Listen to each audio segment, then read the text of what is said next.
Welcome to the Deep Dive. So if you're joining us today, chances are you've already done the hard yards. You've got the grammar down. You've built a really solid vocabulary. You can handle yourself in business meetings. You can navigate complex social stuff in English. But you feel like there's another level, don't you? You've kind of hit a ceiling where just knowing the rules doesn't feel like enough anymore. You want to get past that knowledge and really start, I guess, inhabiting the language, making it feel like it's yours. And that ambition, that's exactly what we're digging into today, moving into C2 mastery. Because the jump from C1 to C2, it's almost never about learning another 1,000 obscure words. It's fundamentally a psychological leap, a cognitive one.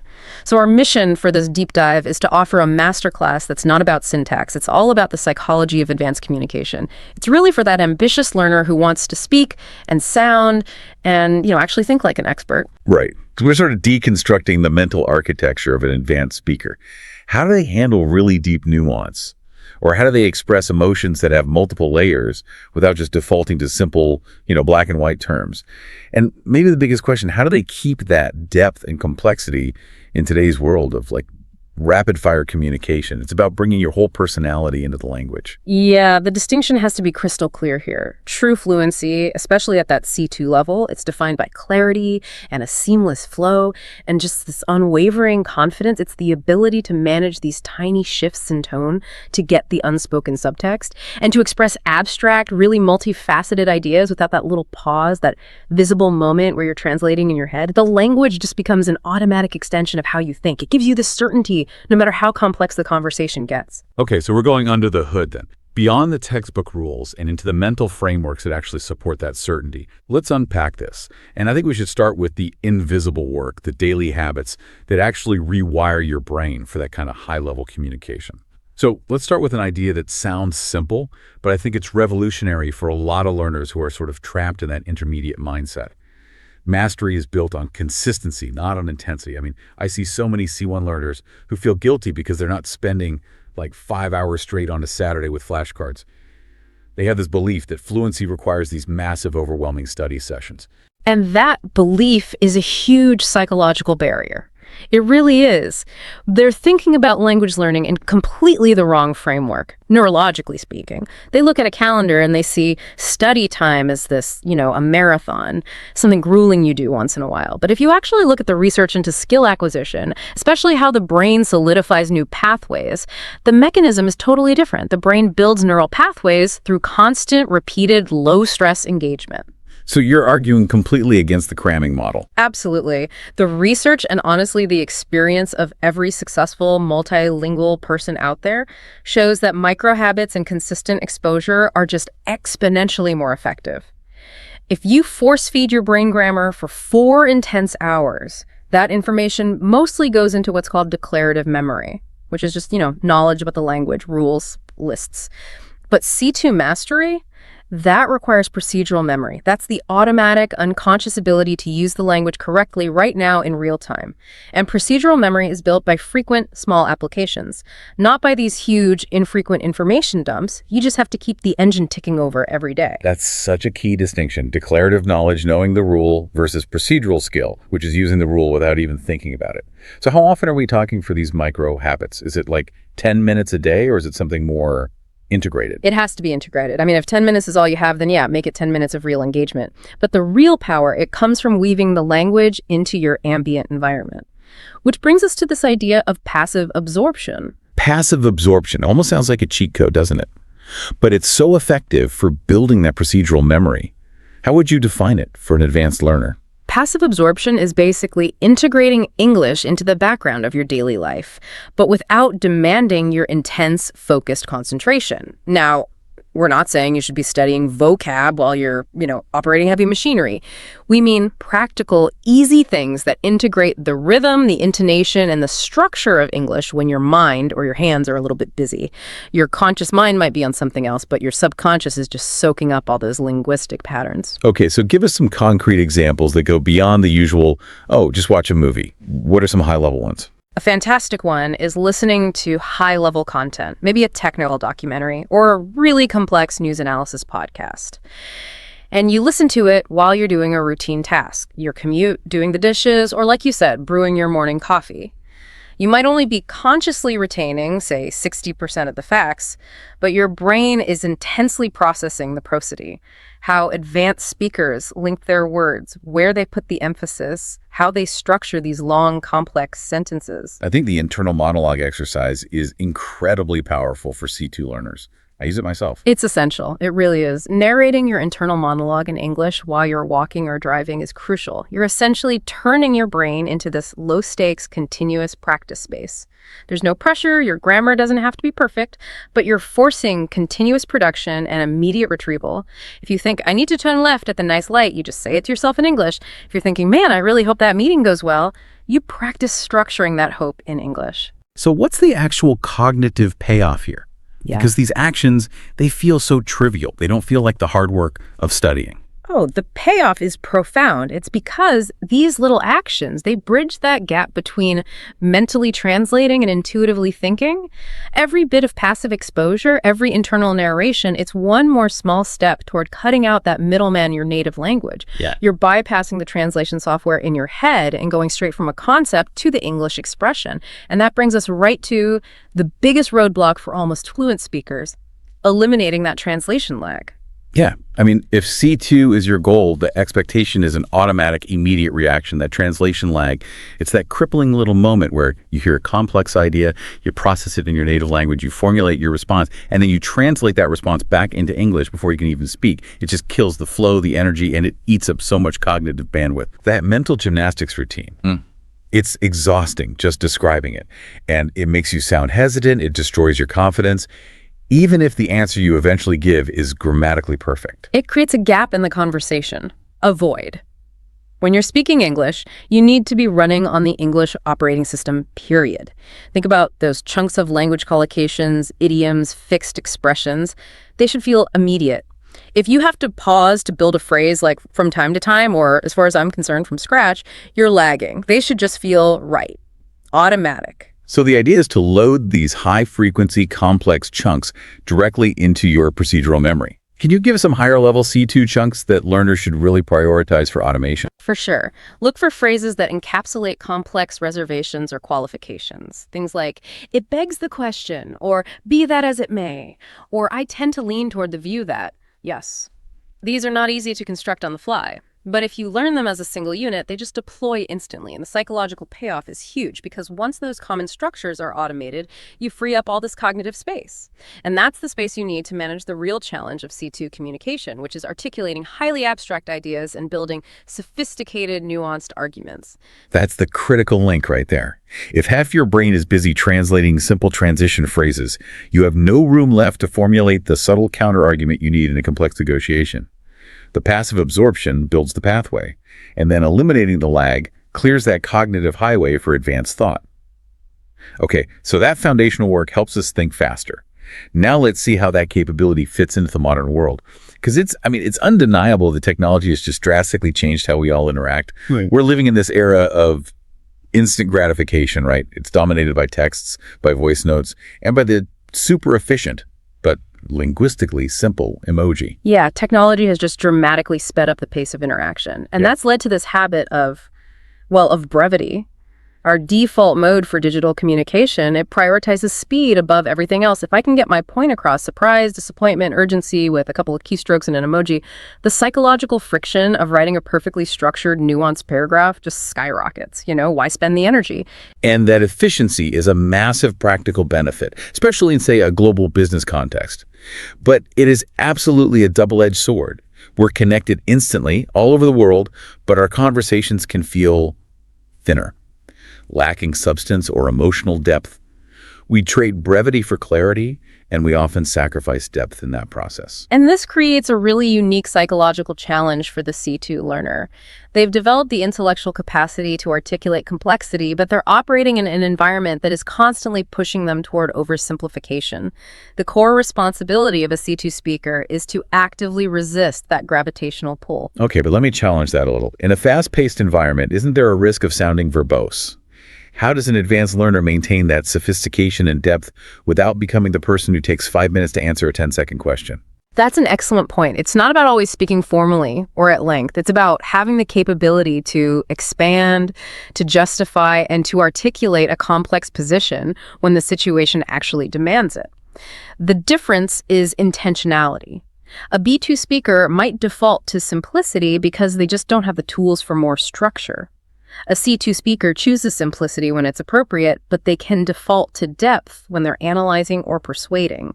The key is structuring that complexity efficiently. Right. So if someone asks a difficult question, you're not just giving a quick yes or no or a simplified soundbite. You're offering a structured, comprehensive framework that still respects the listener's time. Precisely. And this is where the structure of nuance becomes a linguistic tool in itself. Advanced speakers don't just have complex ideas. They structure those ideas diplomatically and logically. Often they'll lead with an acknowledgement before they introduce any friction. Okay, so let's break down what might be the single most useful linguistic structure for C2 argumentation, the one that immediately signals you're thinking on a higher level. Let's contrast a simple declarative statement, the kind that just shuts down a discussion, with a balanced, nuanced one. So a B1 or B2 level statement might be, social media causes depression. It's declarative, it's emotional, it has no analytical power. It's really easy to argue against. Whereas the advanced speaker immediately sees that any complex system has multiple sides to it. So they offer the C2 statement. While social media certainly facilitates rapid connection and even democratic organization, I would argue that it often fosters superficial interactions at the expense of genuine intimacy, which can lead to increased psychological strain. See how much heavy lifting that structure does. You start with while X. Sure. That first clause acknowledges the positive, the valid counterargument that immediately de-escalates any potential defense from the listener. They feel heard. Then you pivot powerfully with, I would argue, why, where you introduce your main complex point. The structure itself shows that you've processed the other side and you've arrived at a carefully considered conclusion. That diplomatic opening, that while X, it's brilliant. Yeah. It grants you instant credibility. You're basically telling your listener, hey, I'm not blind to the other side of this. It signals that you were synthesizing, not just reacting. And that structure is so flexible you can use it in a budget meeting. While increasing staff compensation will strain Q3 revenues, I would argue the long-term impact on morale outweighs the immediate cost. You can use it to critique a book. It lets you introduce friction while keeping a collaborative tone. It's a beautiful example of how C2 is less about the size of your vocabulary and more about the architectural integrity of your thoughts. The C2 mind organizes complexity before speaking it. Mastering the language means mastering the blueprint of complex thought, which leads us perfectly into the psychological side of interaction. Communication is, a two-way street. We've talked about the mental speed and the structural sophistication you need for production, but now we need to talk about the other half of that equation, active listening. This is such a critical pillar, and it goes so far beyond just waiting for the other person to finish so you can start talking. It's the foundation of all empathetic communication, and the lack of it is probably the most common failure point for speakers who are otherwise technically very proficient. The common error is listening only to formulate your response, what you called internal rehearsal earlier. Your brain is busy drafting your counter-argument or your own story, and you're just processing the speaker's words as background noise. And if I'm rehearsing, my focus is on my future self, not their current reality. I'm missing everything. Exactly. C2 level listening is an active psychological process. It goes way beyond just decoding words. It requires this deep engagement in reading the room, reading the individual, reading the context. Yeah. You're not just listening for the facts. You're listening for the emotional data that's encoded in their delivery. Okay, let's get specific. When you say decoding subtlety, what are the linguistic and nonverbal cues we should be training ourselves to listen for? Well, first and foremost, tone, obviously, but also listen for hedging language. If someone is talking about a firm plan, but they keep using qualifiers like, I think we should do X, or it seems like this is the best path, those little softeners signal internal uncertainty. Even if the content itself sounds really resolute, a C2 speaker hears that hesitation and knows they need to probe a little deeper. You're listening for the gap between the words being said and the real meaning, the intention. The intention is everything. We listen for sudden shifts in formality. If someone suddenly gets overly professional or wordy, it might be a defense mechanism, a sign they're uncomfortable. We listen for what's not being said, the omission of crucial detail. Active listening means you process the words and then you ask yourself, okay, based on their tone, their hesitation, their choice of words, is the surface message the real message? That heightened empathy is so crucial for professional rapport. Let's take that common workplace example again. Right. A colleague says very briefly, "I've been a bit overwhelmed lately. The words are simple, but the subtext is heavy." The B1 speaker, who is focused on their own grammar and the next turn, might just give that perfunctory response, okay, or maybe hope it gets better. They've acknowledged the data point, but they've completely refused the emotional invitation. But the empathetic C2 communicator, they recognize that statement is an invitation to connect, or maybe a soft request for help. They read the subtext, the forced lightness in the voice, how quickly it was said, and they respond by showing they heard both the content and the context. They might say, "I'm sorry to hear that. It sounds like you might be managing more than your fair share of the client load. Is that what's catching up to you?" That immediately frames the problem and opens the door for a solution. Or, even more empathetically, they can establish a shared experience. Something like, "I can absolutely relate to that. It has been a chaotic quarter and the pressure is palpable." The difference is monumental. The novice shuts down the connection. The advanced speaker opens up a pathway for deeper trust and actual problem solving. And that phrase, "I can absolutely relate," or the slightly more formal, "I empathize with your current situation," these are linguistic tools that build rapport instantly. And we have to stress this. Emotional intelligence is just as important as grammatical accuracy at the C2 level. You can use perfect complex tenses all day long, but if you fail to deploy empathetic phrasing, you're not a masterful communicator. You're just a walking dictionary. And this is where that procedural fluency in high-stakes social phrases really pays off. You need those empathetic responses ready to go instantly. If you have to translate "I can relate to that" in your head first, that moment, that opportunity to connect is gone, and you just sound detached. The language is the vehicle for your emotional awareness. So, building on that rapport, we have to talk about the inevitability of friction, of disagreement. Disagreement is crucial for growth, whether you're in a negotiation, a performance review, or an academic debate. But disagreeing can be culturally fraught, especially for learners whose native language might approach conflict very differently. That's the core challenge. Many cultures view direct contradiction as inherently rude or even aggressive. But in professional English, especially in corporate or intellectual settings, direct disagreement is often necessary if you handle it correctly. The C2 speaker understands this and uses specific linguistic tools designed for diplomacy, tools that let them assert their view without being abrasive. Okay, so we're addressing that cultural friction head on. The goal is to be assertive, not aggressive, to hold your ground while maintaining absolute professional respect. How do we do that? How do we find that critical balance? We master the art of the softener. A softener is basically a linguistic shield you deploy before you introduce the disagreement. It acknowledges the other person's point, it validates their effort, and it helps manage their emotional reaction to being contradicted. It's all about moving beyond that simple destructive statement, "You are wrong." Yeah, if I say "you are wrong," the conversation is over. The other person's defenses go straight up. Exactly. You've created a combative dynamic. The advanced communicator has to be able to signal disagreement while preserving rapport. Let's maybe break down a few categories of softeners. The first one is partial agreement and pivot. So instead of just rejecting something outright, you find some common ground first. Instead of saying, "That approach is impractical," you could use, "I agree with the core objective you've outlined, however, the implementation schedule seems a bit overly optimistic." You're accepting the objective, but you're challenging the schedule. That feels much more collaborative. You're isolating the point of friction instead of just dismissing the entire idea. Precisely. A second key category is reservations as a personal viewpoint. So instead of stating a flaw as if it's a definitive fact, you frame the challenge as your own inability to be fully convinced.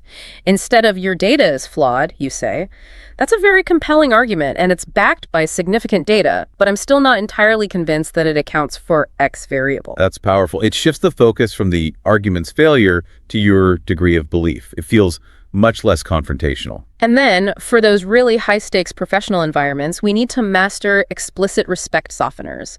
So instead of saying "your solution won't work," we use phrases that explicitly honor the speaker while distancing ourselves from their idea. For example, "I respect your perspective and I can see the logic, but I have a different take on the matter." You're saying you, the person, are valid, your idea, the concept, that's where the friction lies. I wonder, though, what about situations where a decision has to be made fast or where the other idea is genuinely dangerous? Is there a time when directness is necessary? And if so, how do we make that directness less aggressive? That's a crucial point. There are times, absolutely, especially in safety-critical fields or crisis management, where extreme directness is required. But even then, the C2 speaker uses professional framing. You wouldn't say, "Stop, you're wrong." You'd use a phrase like, "We need to pause that thought immediately because my experience suggests there is a critical flaw in step 2." You're direct about the need for an immediate change, but you root your opposition in data or experience, not just in your opinion. You minimize the emotional cost by maximizing the professional reasoning. Exactly. Mastering diplomatic disagreement is maybe the most practical skill you can acquire at the C2 level, especially in multinational work environments. It proves you can be decisive without being divisive. It ensures that even when you challenge an idea, you leave the interaction with rapport and trust intact. Let's pivot now to something that's profoundly psychological and often, I think, unspoken for advanced language learners. And that's identity. So many learners tell me they feel like they become a different person when they speak English. Less funny, more formal, sometimes feeling like their real personality is just trapped behind a language barrier. And that feeling is completely normal. It's totally understandable. When you're operating in a second language, you are instinctively prioritizing accuracy and safety. And humor, spontaneity, deep emotional expression, these are high-risk linguistic activities. They rely on cultural context, on specific idioms, on precise timing.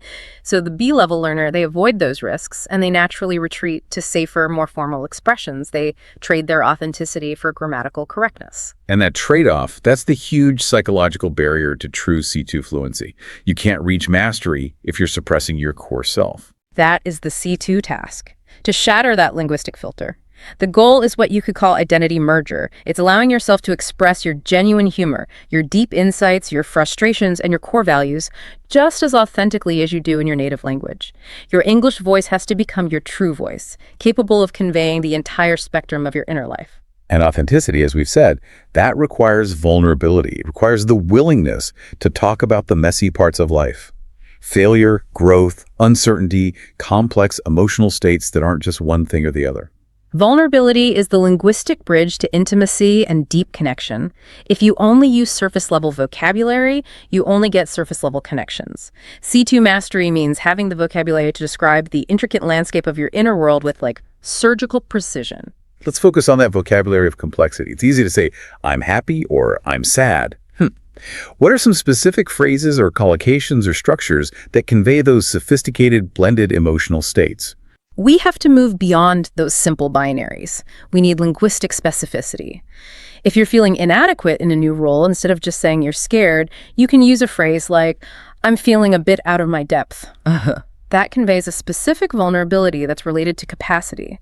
The challenge is bigger than your current resources, and it subtly asks for mentoring or support. That phrase is a brilliant example. It's a statement of humility and self-awareness, not just a cry for help. Absolutely. And another crucial area is describing mixed feelings. A B2 speaker might say, "I'm kind of happy and kind of nervous."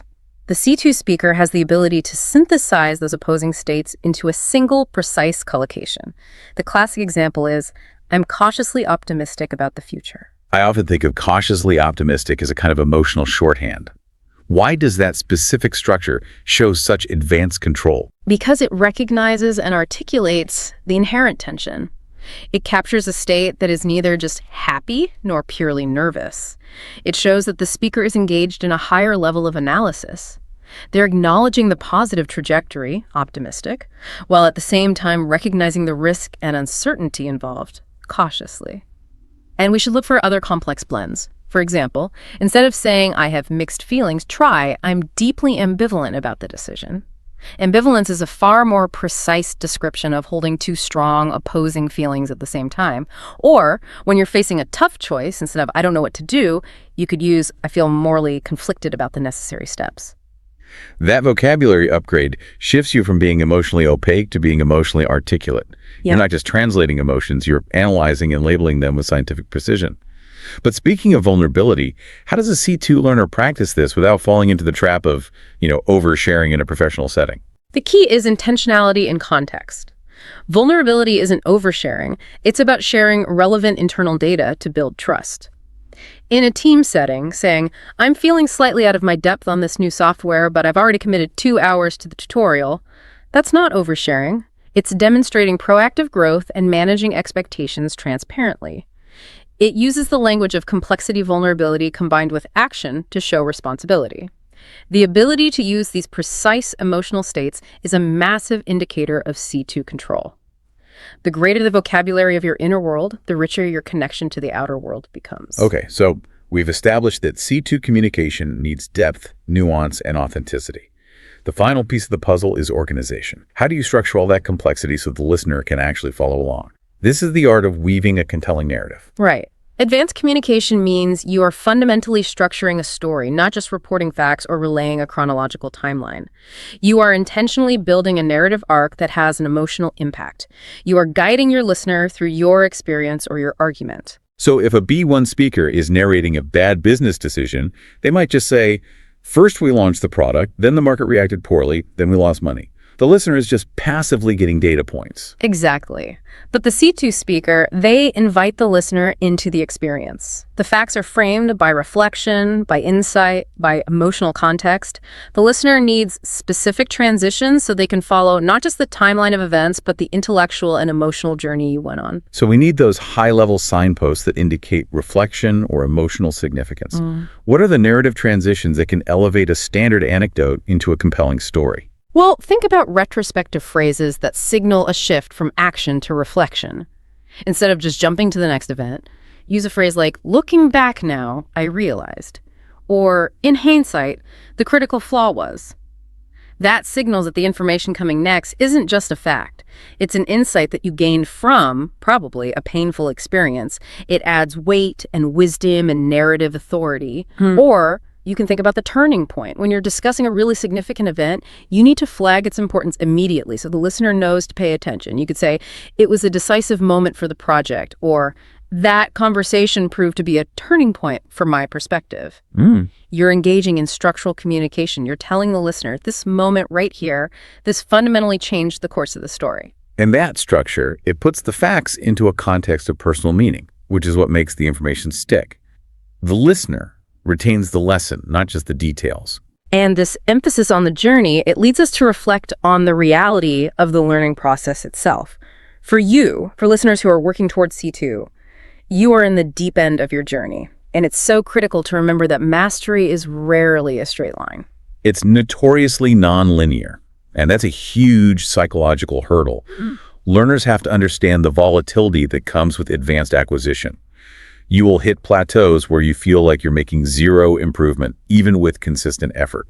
Those plateaus are the psychological valleys that trip up so many C1 learners. They happen because your brain is busy integrating massive amounts of data. It's consolidating all that procedural memory. So it feels like stagnation, but it's actually a necessary period of restructuring and integration that's happening just beneath the surface. You'll have days when you feel incredibly fluent, like you can handle any topic, and then the very next day you feel completely stuck.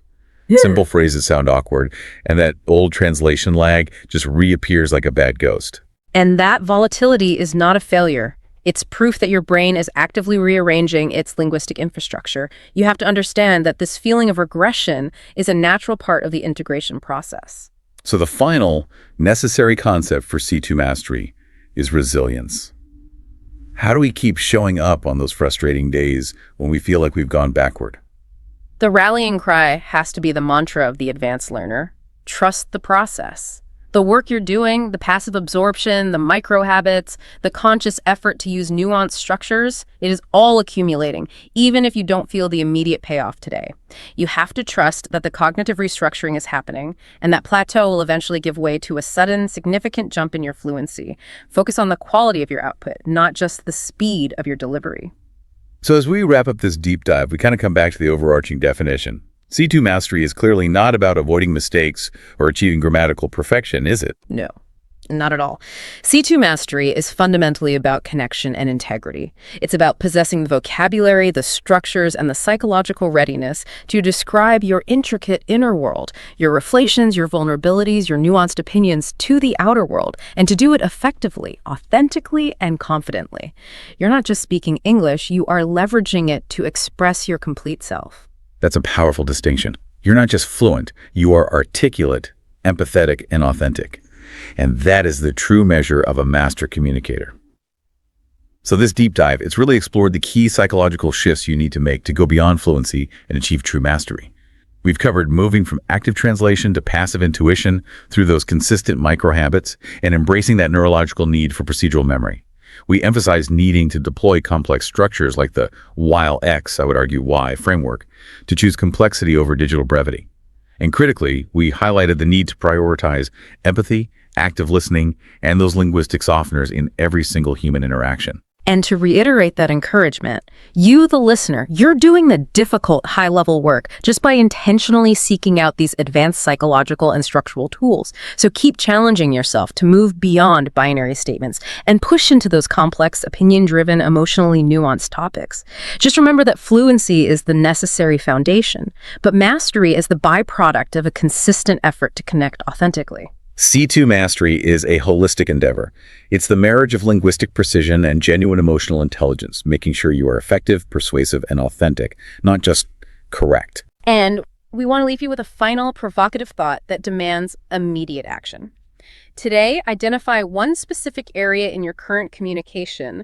Maybe it's a recurring statement in an email, a presentation bullet point, or a personal opinion, where you typically use a simplified, single-sided phrase. Your challenge is to immediately replace it with a nuanced diplomatic structure. Use the YLX, I would argue Y framework, to acknowledge the other side. Or deploy one of the sophisticated softeners we talked about, like, that's a valid argument, but I'm not entirely convinced. Do this in your very next communication. This conscious application of advanced linguistic tools is how you turn knowledge into mastery. Go make that high-level choice. Welcome to the deep dive.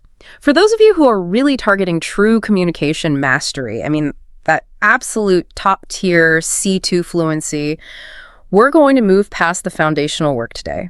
This isn't going to be a vocabulary quiz. It's more an examination of execution, of diplomatic skill, and, linguistic elegance. Right. We're here to give you what we think are the absolute non-negotiables that separate a highly proficient speaker from, a true master communicator. Exactly. Yeah. And our mission today really is to give you a kind of shortcut to that mastery. We're synthesizing the highest level requirements into things you can use immediately. Actionable insights. Okay. We aren't going to dwell on the grammar rules you learned years ago. That's done. Instead, we're looking at that crucial transition. How do you shift from just being understood to, consistently projecting authority, precision, and Completely nuanced. a completely different standard? It is. We'll focus on the practical application of language in these high-stakes environments, the psychology of subtext, and the philosophical approach you really need to sustain that C2 growth. And if you miss these skills, what happens? Well, if you miss these skills, and I'm talking about precision,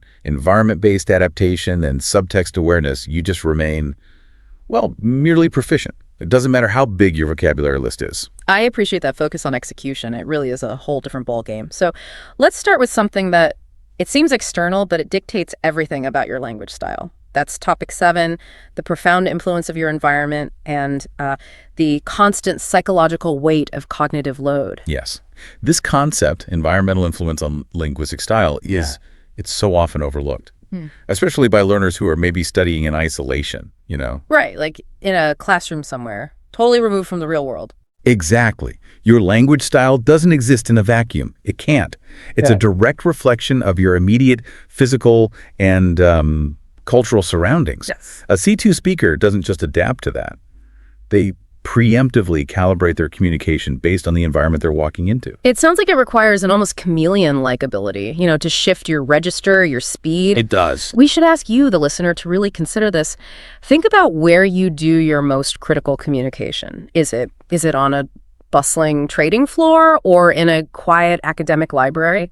Or maybe it's just in a decentralized, asynchronous team chat? Also different. Each one demands a different pace, a totally different vocabulary, and I think this is crucial, a different tolerance for ambiguity. The contrast is palpable, and it really drives home the need for that C2 adaptability.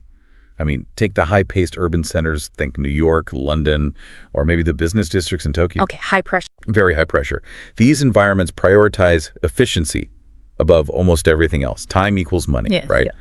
And that pressure translates directly into your linguistic style. So what does that actually look like in practice? How does the environmental pace really shape the words you choose? Well, speech tends to become very direct, clipped, and highly, highly efficient. Filler words just.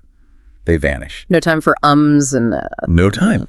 And mitigated language, saying perhaps we could try, is often seen as just wasting bandwidth. You get straight to the thesis, sentences get shorter, the purpose is immediate clarity, and ultimately action. Can you give us an example, like an email? Sure. An email in this context might start directly with, the Q3 projection needs immediate revision. Action points A and B are critical failures. There's zero preamble. No, I hope this email finds you well. Wow. So linguistic economy isn't just a personal choice. It's basically an environmental survival strategy. Precisely. Now, let's contrast that with community prioritizing cultures or environments. Say, a small, highly collaborative nonprofit, or even a different national business culture, one that values hierarchy and politeness. Okay, a totally different vibe? Totally. Here, speed is secondary to rapport. So the language, it becomes more circuitous, it's layered with diplomacy, it's gentle. So in that setting, you'd spend time establishing a connection, making sure nobody loses face, and using softer phrasing that acknowledges the relationship. Yes. If you walk into that meeting with the blunt efficiency of a New York trader, You'd alienate everyone. you could risk total alienation. Yeah. Even if your underlying message is completely sound. Absolutely. The environment demands a kind of emotional cushioning. The C2 speaker understands that using an efficient, direct style in a relationship-focused culture isn't perceived as clarity. It's perceived as rudeness or even aggression. So they have to deploy some linguistic padding. They do. They'd say something like, I wanted to check in regarding the Q3 numbers, and while I recognize the immense effort put in by the team, I was hoping we could discuss a slight strategic recalibration on points A and B. It's the same core message. It's exactly the same, but it's framed entirely differently. And this kind of dynamic adaptation, it's structurally reflected in some core C2 analytical patterns, right? Specifically, I'm thinking of the more structure. Yes. It's not just some fancy idiom you memorize. It's a way of showing you understand complex causality that's driven by your observations of the world. You've hit the nail on the head. It is probably the single most effective way to articulate cause and effect concisely. It just eliminates all that verbose explanation and summarizes a really sophisticated conditional relationship between two variables in one clean sentence. It screams analytical thought. It really does. Could you elaborate a bit on that, the analytical strength it conveys? Sure. When you use a sentence like, the more I expose myself to high-pressure environments, the more resilient my communication becomes, you're not just stating two facts. You're demonstrating advanced critical thinking. Oh, I see. You're setting up a variable, the exposure, and then showing its proportional, measurable result, which is the resilience. This structure shows the listener that you've moved past just describing a situation to analyzing and synthesizing the mechanisms behind the situation. It's a sign of intellectual mastery. That structural mastery is so essential because, let's be honest, as advanced learners, many of us are dealing with an overwhelming cognitive load. We're juggling not just this language acquisition, but often very demanding careers, family, other studies. It's this constant weight. And the C2 speaker has to be able to articulate the stress, but strategically. The cognitive load is immense, and learners have to recognize that an inability to articulate that stress is a direct contributor to burnout. If your language for discussing stress is limited to these intermediate phrases like, I'm tired or I'm busy, You sound passive. you sound passive, you sound overwhelmed and reactive, not in control. The universal feeling, I feel like I'm constantly racing against time. It needs a strategic linguistic framework, especially in the workplace where showing passive burnout is it's counterproductive. This is exactly where advanced phrases function as strategic tools. They're for managing expectations and for protecting your professional capital. Instead of sounding like you're just complaining about lack of time, you frame the discussion as a strategic redirection of your resources. Okay, let's break down the nuance in some of these advanced phrases. Take, I'm trying to recalibrate my priorities.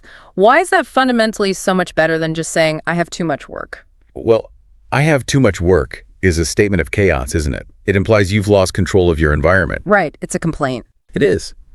But I'm trying to recalibrate my priorities. Uses executive language. The word recalibrate, it implies you are the executive decision maker, that you're actively managing your resources based on changing demands. It conveys control, strategic thinking, and forward motion. All highly valued professional traits. It sounds like a plan, not an excuse. Exactly. And here's another crucial tool for setting healthy yet professional boundaries. I need to set healthier boundaries to avoid burnout. Okay. This phrase doesn't ask for permission. It states a professional necessity. It frames the boundary as a kind of preventative maintenance that's necessary for your long-term productivity. And we can expand this toolkit, can't we? To include communicating limits on how you allocate your resources. Yeah. Let's say you're asked to take on a new task, but you know your plate is already full. Instead of a blunt refusal, you could phrase it as a resource-constrained challenge. Something like, given my current commitments, adding this project would inevitably compromise the quality of X. I need clarity on which of these tasks should be prioritized. That is C2 mastery in action. Right there. You haven't said no.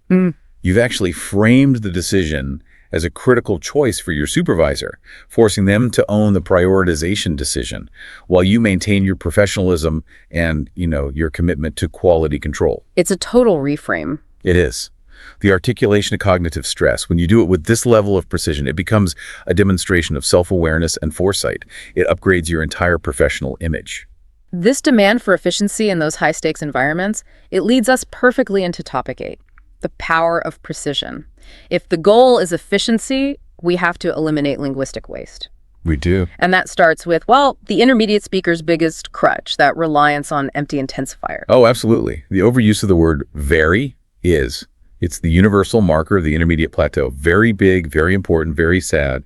When you use very, you're signaling that you know the base adjective, but you haven't yet mastered the single powerful saturated adjective that already contains that intensity. It's a verbal shortcut, but it costs you precision. It costs you everything. The goal, then, is true linguistic economy. Why use 2 or 3 words to convey an intense feeling when one really potent word can do all the heavy lifting? It just elevates your register instantly. We need to analyze the semantic richness of these single words. Let's start with the substitutes for very important. We mentioned crucial, paramount, pivotal, but we can expand that with even deeper nuance. Okay, so tell us how a C2 speaker chooses between those. Maybe give us a few more options. The choice really depends on the type of importance. Paramount, for example, implies a supreme, overriding importance. It's often used when something has to take precedence over everything else, like the safety of the team is paramount. Okay, so it's number 1, the top priority. Exactly. Pivotal, on the other hand, suggests that something acts as a central turning point or a hinge. You might say, the restructuring proved to be a pivotal moment for the company. It's the point on which everything else turned. I see the difference. And if the importance is related to necessity or some fundamental quality, you might use essential or indispensable. Or if it relates to setting the stage for future events, you could choose instrumental. So a C2 speaker doesn't just know 5 synonyms? No. They know the subtle context where each one is most effective. And what about for describing scale, moving beyond just very big? Again, we move past simple size to describe the nature of the scale, massive and colossal. They convey physical size, sure. But you could choose substantial to describe quantity or importance. For example, a substantial improvement. Right. If something is almost beyond measure, you might use inordinate, like an inordinate amount of time. And if you want to describe a severe, overwhelming scale of impact, you could use staggering, as in staggering financial losses. Sheer difference in impact between very big losses and staggering financial losses it's immense. It is. It moves you from just a flat description to high impact analysis. That precision is key. And it applies just as much to refining disagreement and disinterest. Moving past that blunt, often confrontational, I don't like it. Advanced discourse requires you to express reservations, but never aggressively. The blunt refusal doesn't just sound juvenile, does it? It instantly it shutters the possibility of collaboration. It does. The C2 alternatives are tools for maintaining rapport while you express your reservations. Instead of I don't like it, you shift the focus from your own emotional state to objective preference or viability. How would you do that? You might employ some hedging for a soft refusal, something like it doesn't really appeal to me or I'm not entirely sold on that concept yet. Okay, that's softer. And notice the difference between that and a phrase that focuses on the practical implications, which is often more necessary in professional settings. You could say, I'm concerned about the long-term viability of that approach. I see. So you haven't attacked the idea. You've just raised a technical flag, which makes the disagreement constructive. Exactly. You're shifting the conversation from taste to technical assessment. But perhaps the most frequent need for linguistic mastery in the workplace is handling uncertainty. A C2 speaker just cannot afford to be frequently using the phrase, "I don't know." Absolutely not. In high-stakes professional environments, I don't know is often interpreted as a failure of preparation or critical thinking. The C2 skill is managing what we call professional ignorance, acknowledging the information gap without compromising your credibility. Right, these phrases have to soften the edges. They need to demonstrate that the speaker is actively engaged in the process of finding the answer, even if they don't have it right this second. Think about this scenario. You're in a high-level meeting, and the CEO asks you a highly granular question about a satellite department you don't directly manage. The nightmare scenario. Right. A simple "I don't know" puts all the focus on your lack of knowledge. A C2 response, however, redirects the focus to your analytical process and your follow-up strategy. Okay, so what would that sound like? Well, instead of admitting ignorance, you offer a qualified guess based on your current assumptions. You could say, "I'm not entirely sure of the current metric, but my best guess, based on the Q2 reports, is X." You've deployed your best hypothesis while confirming the missing certainty. Or, if the data itself is incomplete, you could frame the response around the available evidence. This shows you're focusing on facts, not just guesswork. Exactly. It's hard to say for certain at this moment, but all evidence suggests that the upward trend will continue through Q4. You're using the available data to mitigate the uncertainty. And there's one phrase that is particularly useful for that internal tension when you're facing a difficult choice. I'm torn between two options. I'm torn between two options: the high-risk, high-reward strategy, or the slower, more stable approach. This doesn't suggest you're unprepared. It demonstrates deep engagement with the strategic dilemma. You sound thoughtful, even in doubt. And crucially, you should always include a mechanism for follow-up. Something like, "Let me cross-reference the exact figures with the finance team and circle back with a definitive answer by end of day." That follow-up converts your uncertainty into reliability. If Section 2 was about mastering what you say, then Topic 9 has to be about mastering what you hear. Or, more specifically, what is not said. This is decoding subtext. It is the most culturally embedded and, I think, the most difficult skill for any advanced learner. It demands a social intelligence that goes far beyond just linguistic knowledge. It's the invisible curriculum, isn't it? The silent language of English. It really is. In cultures where avoiding confrontation is paramount, and I'm thinking especially of British and American professional settings, we often use this heavily mitigated indirect language, and we expect the recipient to read the intention that's underneath the words. And if you miss the subtext, you miss the entire message. Completely. And the risk of misinterpretation is massive. The C2 learner needs to be a detective, scrutinizing not just the words, but the tone, the context, and the body language.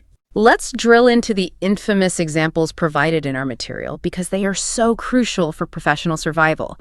The phrase that causes the most confusion.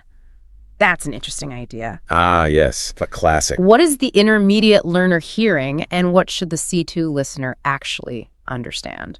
The intermediate learner hears validation. They hear, "My idea has been acknowledged and appreciated." They liked my idea. They liked it. But the C2 learner knows that interesting is often the most non-committal diplomatic way to dismiss an idea entirely without causing any friction. It's the linguistic kiss of death.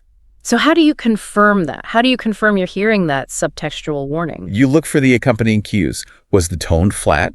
Neutral? Did the speaker change the subject rapidly afterwards? Was there a noticeable lack of enthusiasm? Maybe a slight downward inflection at the end? Right. If the speaker doesn't immediately follow up with a probing question like, "How would we fund that?" or "What are the next steps?" then you can be almost certain that interesting is code for terrible, but I'm too polite to say so. It functions as the ultimate diplomatic stall. What about the other classic phrase often used to politely decline a suggestion? "I'll think about it."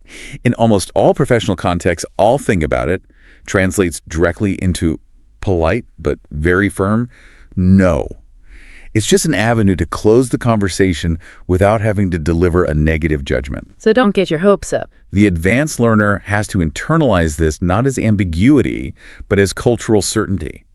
It saves you the energy of chasing a dead-end idea. This means the advanced learner has to develop an enhanced level of empathy and absolute awareness of tone. If the tone is missed, the hesitation, the faint sigh, the slight change in cadence, the underlying message is just lost entirely. And you have to pay specific attention to the use of hedging devices. These are small words used to mitigate or lessen the force of a statement, But for the C2 listener, they should be like blaring sirens. Words like perhaps, maybe, just, and a little bit. So they're not softening, they're actually signaling something important. They're signaling the real message is coming. If a team leader says, I was just wondering if you could maybe make a little bit of an adjustment to the timeline, they've just used 4 hedging devices to deliver a firm request for a major change. And the C2 listener hears. The C2 listener hears, change the timeline now.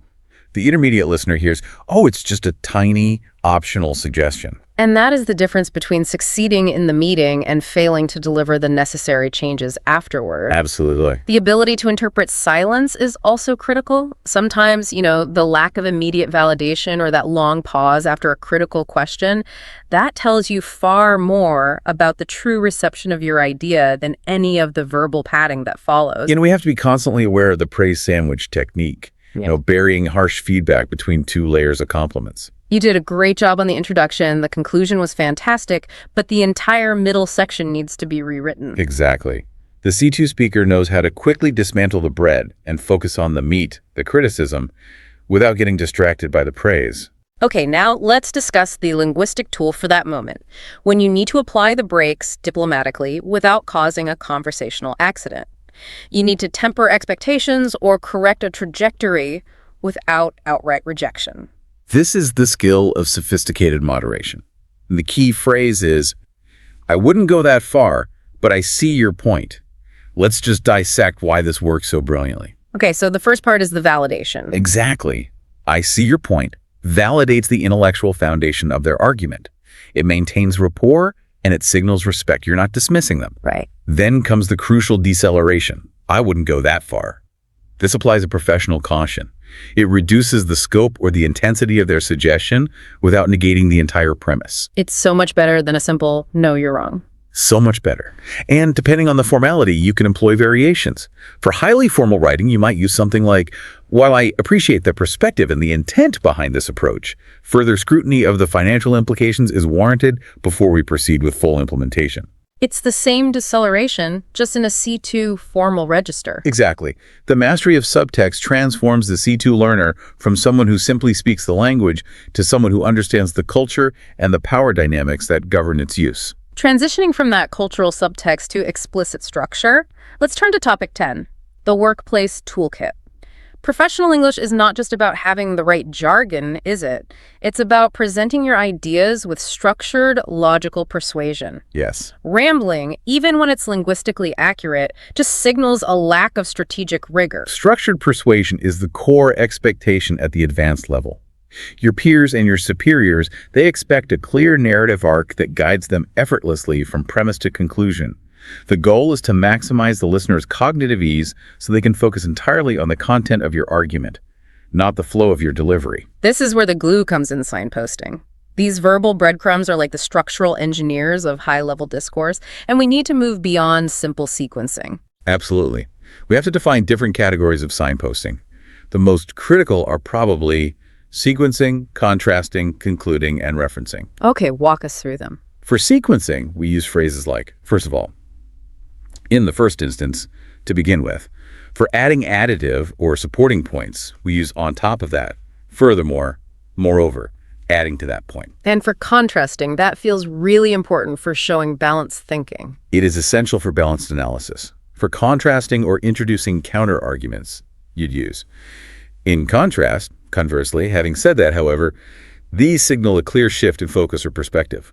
And finally, for concluding, to sum up, in conclusion, ultimately, therefore. That structural rigor, it provides a rhythm and a predictability. It shows your listener that you are in complete control of your narrative. When you say in contrast, their brain prepares to process a difference. When you say furthermore, they prepare for supporting evidence. And the mastery comes when you can seamlessly integrate these terms. The non-proficient speaker might say, my idea is A, and also B is true, and also C is true. Right, just a list. It's just a list. The C2 speaker says, the primary argument is A. Furthermore, the supporting data shows B. In contrast, our competitors argue C. To sum up, A remains the most viable path forward. That is persuasive architecture. And that architecture leads directly to effective persuasion. We have to move beyond subjective claims like, this idea is good. C2 persuasion involves guiding the listener by framing your suggestions around objective value, benefits, and long-term implications. We call this benefit framing. You have to connect your suggestion to measurable returns or practical feasibility or risk mitigation. You focus on the why it matters to the organization, not just why it matters to you. So instead of some vague endorsement, you anchor your argument in logic. Can you give us some of those phrases that focus on utility and feasibility? Of course. Instead of a subjective claim, you use a practical frame. For example, from a practical standpoint, this makes the most sense because it minimizes implementation friction. You're appealing directly to logic and feasibility. Makes sense. Or, if you're trying to sell strategic thinking, you focus on durability and foresight. One clear advantage of this approach is longevity. Longevity is a huge selling point for any decision maker who's concerned with future stability and return on investment. Or you could connect the idea directly to financial impact.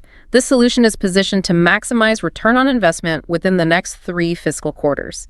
You're speaking the language of business strategy. And now we come to what might be the most critical diplomatic skill in the workplace: navigating the feedback minefield. Giving constructive criticism is the ultimate litmus test of C2 proficiency because it requires blending honesty with maximal respect for the recipient. The non-proficient approach is just simple, crude, and destructive. This report is bad, or your presentation lacks data. It offers no path forward, and it immediately puts the recipient on the defensive. It just shuts down communication. The proficient constructive C2 approach avoids the you focus entirely. It centers the critique on the task or the potential for improvement. This frames the criticism as a collaborative refinement, not a personal failure. So let's focus on the softening that's required. How do we take the sting out of harsh but necessary feedback? First, you can use a phrase that acknowledges the effort while focusing on the potential. Something like, I think there's room for improvement here, particularly in the methodology section.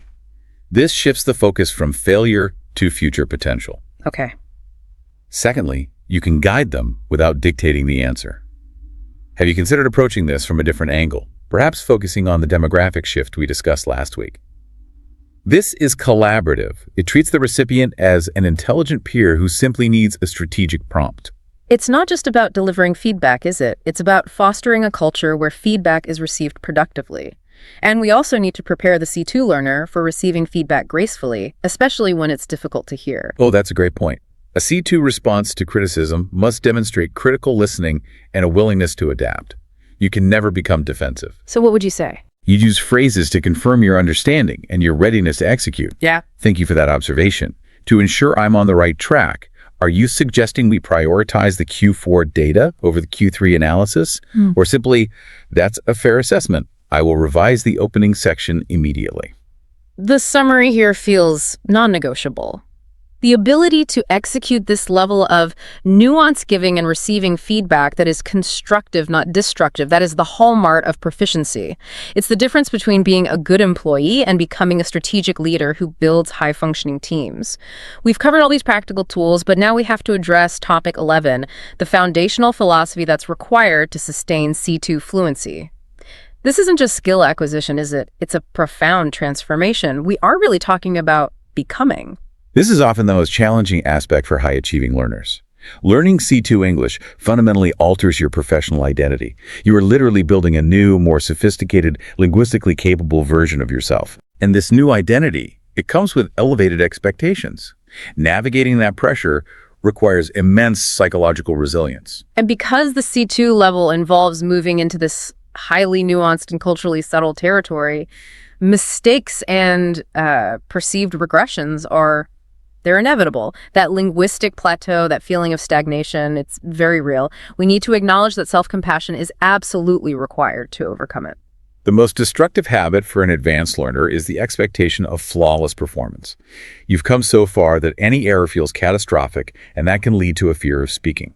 But mastery is built on thousands of errors that are corrected and then internalized. The mantra has to be, progress isn't always visible, but that doesn't mean it isn't happening. That idea that growth occurs beneath the surface is so vital. At the C1 level, you see these big vocabulary spikes. But at the C2 level, you're refining nuance, you're accelerating your retrieval speed, building cultural context, and mastering subtext. These are internal cognitive improvements. They don't manifest as sudden, visible leaps. And to illustrate this essential patience and consistency, we can turn to what I think is the perfect metaphor for the advanced learner's journey: the Chinese bamboo tree analogy. This really explains why the patience required at C2 is different from the patience you needed at, say, B1. Okay, detail that for us, particularly how it applies to that feeling of being stuck on a plateau. When a farmer plants the Chinese bamboo tree seed, they water it daily, year after year. For the first 4 years, they see absolutely nothing above the soil. No sprout, no visible growth. 4 years is a long time to see nothing. It's an eternity. The process demands relentless, consistent discipline and this profound faith in the unseen. But after 4 years of watering a seemingly inert seed, the tree finally shoots up in the 5th year. Okay. And when it does, it grows rapidly, sometimes 90 feet in just 6 weeks. The application to C2 fluency is that so many learners quit in that 3rd or 4th year. They feel they are stuck on a plateau, and they believe their efforts are futile. But the tree wasn't idle for those 4 years. Precisely.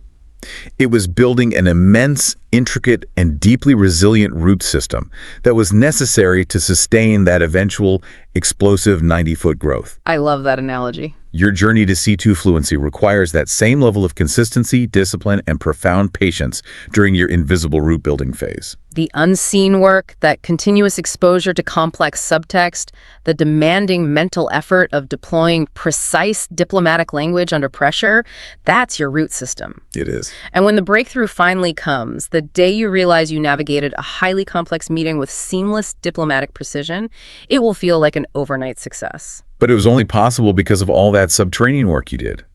This reframes the entire effort. Yeah. You aren't wasting time when you feel stuck. You're building the fundamental resilient structure that's necessary for sustainable sophistication. And that profound shift in perspective leads us to the final, most critical focus question for the listener to internalize every day.